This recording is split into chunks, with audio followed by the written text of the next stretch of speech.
ജോസിയൻ ഗ്രീൻബോക്സ് സ്വാഗതം. ചെറുതേനീച്ചക്കൂടുകളിലെ തേൻ എടുക്കാറായോ എന്ന് പല ആൾക്കാരും വിളിച്ച് ചോദിക്കാറുണ്ട്. അതിനൊരു മറുപടിയാണ് ഇതുണ്ടോ ചെറുതേൻ, നല്ല ശുദ്ധമായ ചെറുതേൻ. അപ്പോൾ എൻ്റെ ഈ വീഡിയോ നിങ്ങൾക്ക് പ്രയോജനപ്പെടുന്ന നിങ്ങൾ ലൈക്ക് ചെയ്യാനും ഷെയർ ചെയ്യാനും അതുപോലെ സബ്സ്ക്രൈബ് ചെയ്തിട്ട് സബ്സ്ക്രൈബ് ചെയ്യുകയും ചെയ്യുക. അങ്ങനെ നിങ്ങൾ സപ്പോർട്ട് ചെയ്യാൻ നിങ്ങൾക്ക് കൂടുതൽ വീഡിയോകൾ നിങ്ങൾക്ക് നോട്ടിഫിക്കേഷനായിട്ട് നിങ്ങൾക്ക് കിട്ടും. നിങ്ങൾ എന്നുള്ള ബെല്ലൈക്കനോടെ നിങ്ങൾ അമർത്തുക.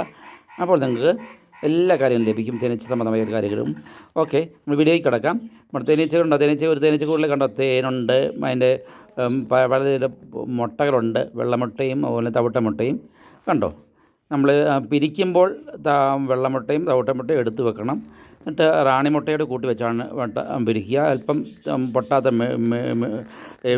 തേനും അതുപോലെ പൂമ്പൊടിയും അകത്ത് വെച്ചിട്ട് നമുക്ക് പഴയ കൂട് ചകയും പുതിയ കൂട് സ്ഥലത്തും വെക്കുക, മധുരമുള്ള സ്ഥലത്തും വെക്കുക. പിന്നെ തേൻ എടുക്കുമ്പോൾ ശ്രദ്ധിക്കേണ്ട കാര്യം ഒത്തിരി കാര്യങ്ങളുണ്ട്. തേൻ എടുക്കുമ്പോൾ നല്ല ശുദ്ധമായി ചുമ്മാ കാണുന്ന തുണി കൊണ്ട് പിഴിഞ്ഞെടുക്കരുത്. തേൻ എടുക്കുമ്പോൾ നല്ല വെടിപ്പുള്ള തോർത്ത് കൊണ്ട്, നല്ല പുതിയ തോർത്ത് കൊണ്ട് തന്നെ, കണ്ണിയിലുള്ള തോർത്ത് കൊണ്ട് തന്നെ വെയിലത്ത് വെക്കുക. കുറച്ച് നേരം വെയിലത്ത് കഴിയുമ്പോൾ കണ്ണി പൊട്ടുമ്പോൾ മാറ്റി നമുക്ക് അത് മെഴുക് താനോട്ട് പോകരുത്. മെഴുക് നമുക്ക് കഴിക്കേണ്ട ആവശ്യമില്ല. ശുദ്ധമായ തേൻ മാത്രമേ കഴിക്കാവുള്ളൂ.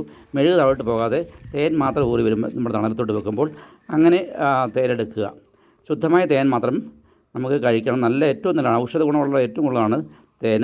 ഈ ചെറുതേൻ, പ്രത്യേകിച്ചും ചെറുതേന് നമുക്ക് ഇങ്ങനെ തേനീച്ചപ്പെട്ടിയുടെ അടിയിൽ നാരണമൊക്കെ വെക്കാം. അങ്ങോട്ടും ഇങ്ങോട്ടും വെച്ച് ഇതിനെ വളർത്താവുന്നതാണ്. നമ്മുടെ ചൊടിയിലൊക്കെ ഇഷ്ടംപോലെ ചെറിയ പൂക്കളിൽ നിന്നും ആയിരക്കണക്കിന് പൂക്കളിൽ നിന്നാണ് ചെറുതേൻ എടുക്കുന്നത്.